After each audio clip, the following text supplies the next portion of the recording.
You said yourself, you made a joke to yourself. You said, fine dialogue. They give a fellow who's never said, what, 12 lines and...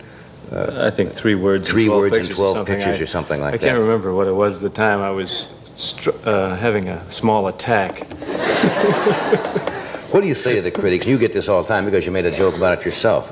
I think Time magazine or somebody said you studied at the Mount Rushmore Dramatic Society. Well, I don't know. I don't know if it was Time, but I don't say anything to them. I mean, everybody's entitled to their opinion. Right. But your films have grossed something like, somebody told me, around $200 million, which is incredible around the world. I don't know anybody who does that. I don't know what the exact figures are. I read in a publication the other day they had it broken down into various forms, but you know, critics are just like anybody else. They have their opinion, and you hope it's very flattering to your ego if they happen to say, well, fine, I really think this guy did a marvelous job, and you see it in print, and it you know, pumps you up for a second. But the main thing is, how does the public accept it? Because if you let the critics get to you, you can really go around with a king-size knot in your stomach all the time. Right, exactly. So you kind of have to just say, hey, forget it. A lot of barium tests. And stuff. Yes, oh, you've been through that, have you? The barium test, that's a lot of fun. I do a whole monologue thing in my act on that about taking the barium test. When did the term spaghetti western first take effect? Now, those were the westerns, obviously, that were made in Italy. The Fistful of Dollars you made over there was very big, and others, of course. But when was the first time you heard that specific term used to describe they used to call, I think the Japanese termed them macaroni westerns when they first came out. They came out over there before they did here. At least Fistful of Dollars did, because it was held up in litigation due to a lot of problems in this country. So they called them macaroni westerns, and then somebody else grabbed them, the spaghetti westerns, which was logical because they were Italian productions, though they were filmed in Spain. Right. Now, did they dub in Italian for those pictures for the foreign market? Did you make them in Italians English? Dub every picture. If you're filming a picture in Italy and it's being filmed in Italian, they dub it anyway. They just cue track it. In other words, they've got a mic here like this, and he gets a cue track, and then later on you come in and do a clean track later. Oh, I see. So none of the very little of the dialogue is done. And they're sensational at it. They can sit and completely dub a show, and they've got actors who are trained, Italian actors who are trained to seeing movements of the mouth in English and syncing it in. And Japan the same way. I've seen some of them. They do remarkable work. Sensational. Let me take a break here, and we will come right back. All right, we're back. Here's a great pleasure to welcome my first guest tonight, one of the world's most popular actors, Mr. Clint Eastwood.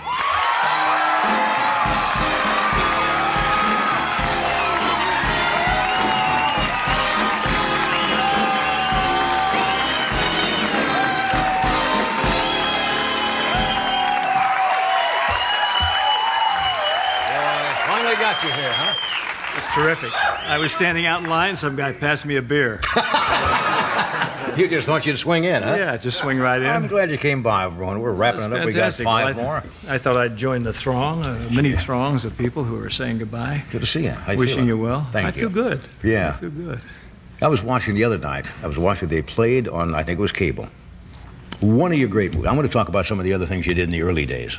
You started out as what? Not too early. $75 a week contract player out here in Hollywood, right? That was many years ago, at least 4 or 5 years ago, Hank. Do you remember these pictures? No, I'm just... Revenge of the Creature? Lady Godiva? The Giant Tarantula? I try to forget all of it. Certain things you... I did this other night to Terry Garr. I don't know why. I have some perverse humor in me, and I brought out one. She says, "Why do you bring out the turkeys I've done?" Yeah, I know it. Well, but there's not an everyone actor has that to start hasn't done with that. something, and a little scene here and there, and those flicks. Yeah. But I'm not going to plug any films tonight because this is your last swan song, other than Unforgiven, which opens August 7th. You're a true Tonight Show guest. Gene Hackman, and Richard Harris, and Morgan Freeman. Yeah. Wonderful cast. But outside of that, outside of that, you I'm wouldn't bring anything just here up. to say goodbye. When you see some of your old things on television, for example, the Ed Sullivan people did a retrospective. They call a lot of the artists that have been on the Sullivan Show over the years, and they asked because they were putting together, stuff for syndication. And I'd been on the Ed Sullivan Show 5 times early in my career, and I wouldn't give them permission because I was embarrassed at that time of what I had done. And even though it was almost 30 years ago. I said no, because I didn't want to see it. Now, you didn't have those control over your movies, right? And they can play them on cable. When they come on, do you ever sit back and look at the early years? Well, I realized how unblonde I was. Yeah. I'm blonder now. Yeah, you're a little blonder. Same as you. We Yeah. seem to have gotten blonder. I wouldn't call this blonde. It's This is really going on all white out now. a total whiteout. But I must say that in the last few nights I've been watching the show, and in fact I've been watching it this whole last few weeks when you've been having this, the Goodbye group. The Goodbye group. I must say I've been having a great time with that Jack Webb skit last night. It was fun. Wasn't that fun? That was really fun. 24 years ago. 24 years ago.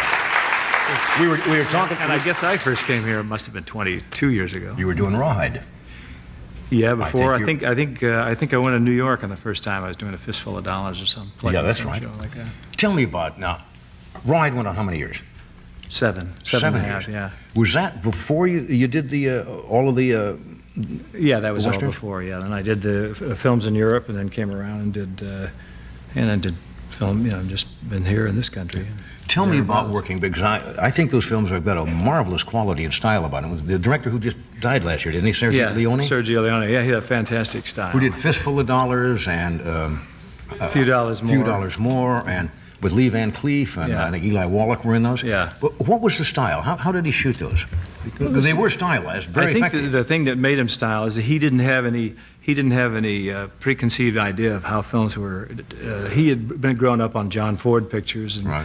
and William Wellman, like much of the rest of us had, but he didn't have any of the Hayes Office concepts that we had when we were in this particular country. For instance, there was a rule in this country: you could never show the person shooting someone and the person being shot at the same shot. Always had to be separate cuts. You notice Gunsmoke, the beginning of those, it's always Right. cut to the guy. And here, he didn't know anything about that, so he just tied everything all up, and it became very stylish. But he had the wonderful things with the close-ups. He did a lot of pauses and the marvelous faces on the character actors.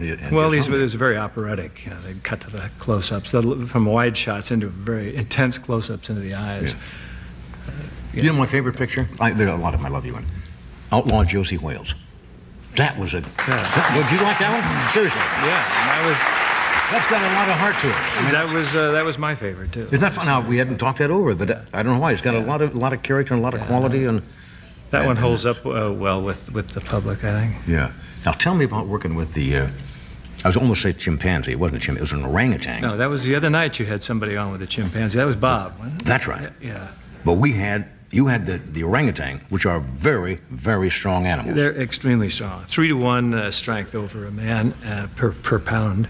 So Tell if me you have a about 150-pound working on animal, that. it's pretty big. Orangutan. How'd you get... That's a long time ago, but it was great. The animal, you have to get the animal attuned to you. You have to get the animal to like you, and you have to almost go on a date. How do you get an orangutan to like you? I know. I don't mean it's dinner in a theater or something like that. Fewer orangutans, but by accident. Yeah. But this, it's just a thing. Orangutan is much more of an introvert than a chimpanzee. A chimpanzee is an extreme extrovert, loves to show off. An orangutan sits and looks and thinks a lot. Yeah. So you have to kind of coax it out. You wonder what they're thinking when they look at you, don't they? Yeah. Those animals. You Yeah. almost think that they're thinking what you're thinking. Yeah, they may be. Yeah, but I don't know. We don't know. The Dirty Harry pictures you did, when you first read that, because they were all successful. Got any more of those in you? No, there's a time when every good thing should come to an end. That's exactly what I... That's what you're saying. You've been telling him for months now. Exactly. Everything comes to an end sooner or later. And I think it's time for me to move on with other things. And the current film that I don't want to... I know I'm not supposed to plug my film. I've made up my mind I wouldn't plug the I know film. that. It's not easy, I But understand. it's... current film's a different spin on a Western. So everything is a little... You get to a certain point in your life and you want to try different things. Going to get back into politics again? Like Mayor of Carmel? I think... Tell me about being Mayor of Carmel. It was great fun. And you cleaned the city up. It was never dirty. It was never corrupt. It was just it was something that I enjoyed. I enjoyed being involved with, but only for a 2-year term. I didn't want to get any further. A lot of people speculated that I might go into some other kind of state politics or run for Senate, but Not true, huh? not true. Yeah. Would it You know, appeal it's to a you? funny thing about politics. I was noticing in fact, on your show, you mentioned the other night, you said that Ross Perot was leading in California. Apparently he was in some of the polls. He's Yeah, in leading some in of a the couple of polls. states, and he hasn't done anything. I mean, he hasn't said anything yet. Yeah, he hasn't said anything yet, which is interesting. But the one thing I was interested in is over the last elections, the media has always lulled us into some sort of deal that the elections were close. But I remember dating back to the Carter-Reagan election. You had it on your show. You just polled your audience with an applause meter. I'm surprised you haven't done that already this time. It was very strange. I told Ronald and Reagan. they on always his came sec- out accurate. I told Ronald Reagan in his second when he was term as president, we'd had the poll, and we did it for a couple of weeks, and it was overwhelming. We couldn't believe it. We thought somebody was salting the audience. Yeah. And it called it right down the Yeah. line. So it's probably as good of. And it called it last time with the Dukakis one. too. Absolutely. Yeah. Absolutely. We have to take a break. We're going to cut away. Stay where you are. We're coming back. You know, I told them.